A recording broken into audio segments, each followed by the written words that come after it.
Now in this exercise 3.11, the storage battery of EMF 8 volt and internal resistance 0.5 ohm is being charged by a 120 volt DC supply using a series resistor of 15.5 ohm.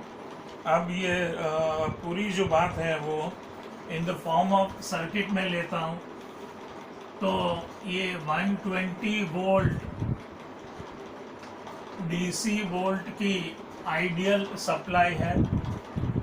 एक series resistance of 15.5 को हम use करके हम लोगों ने battery को charge करने के लिए रख दिया है. ये चार्जिंग बैटरी है जिसका EMF एप्सिलॉन 8 वोल्ट है और उसका इंटरनल रेजिस्टेंस 0.5 ओहम है. हमको पूछा गया है terminal voltage of the battery being charged. तो इसमें से पहले चार्जिंग करंट निकाल सकते हैं हम लोग.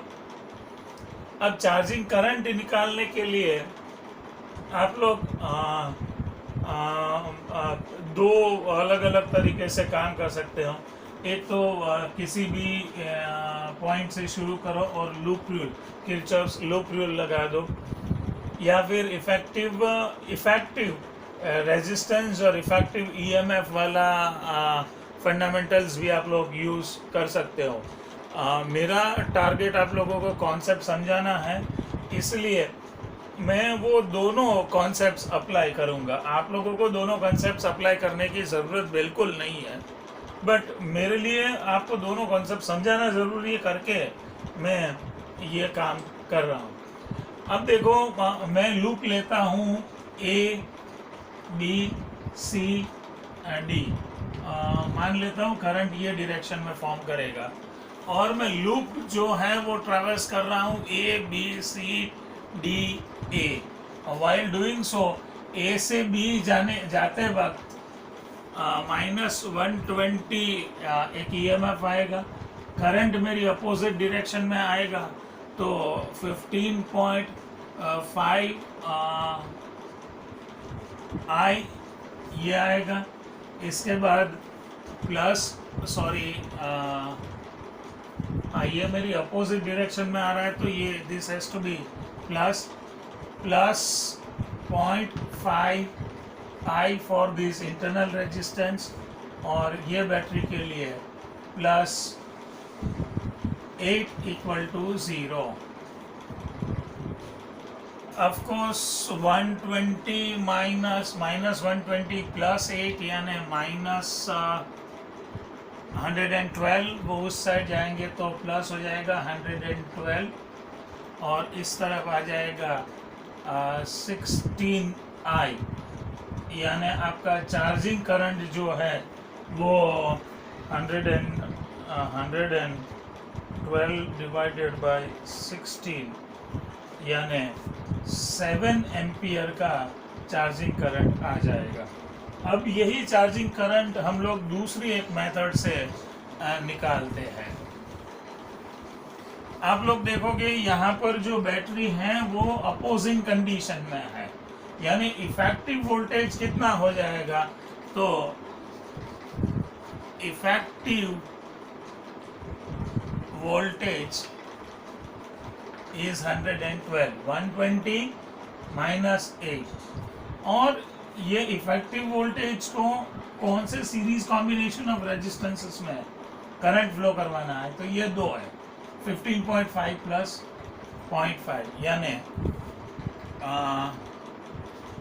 टोटल रेजिस्टेंस जो बन रहा है वो आपका बन रहा है 16 ओहम.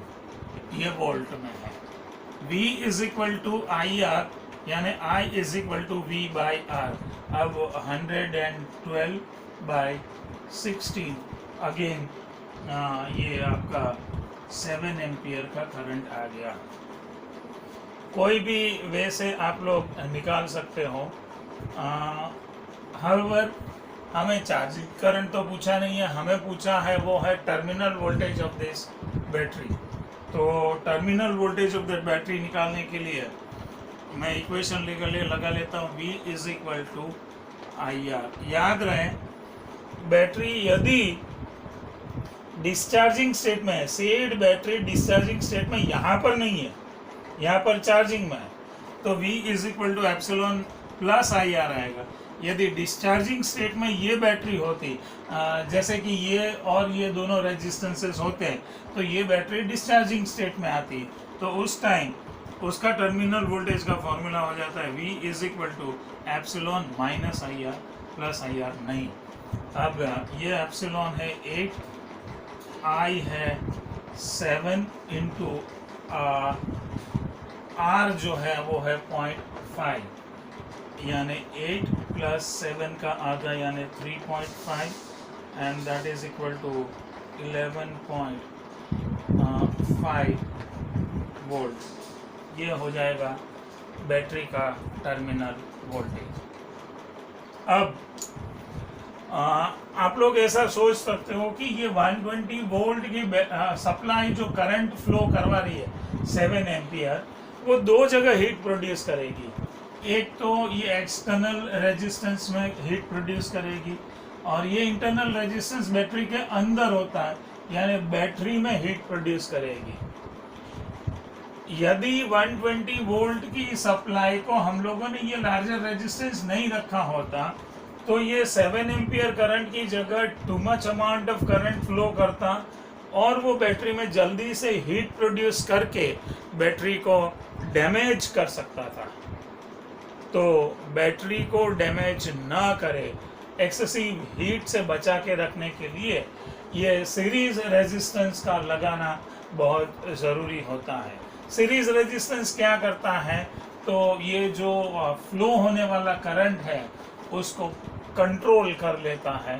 तो कई बार ये सीरीज रेजिस्टेंस को करंट लिमिटिंग रेजिस्टेंस भी कहा जा सकता है, and that is what its application is. I mean it limits the current to the charging battery and thereby saves the charging battery by developing excessive heat. That's all in this problem.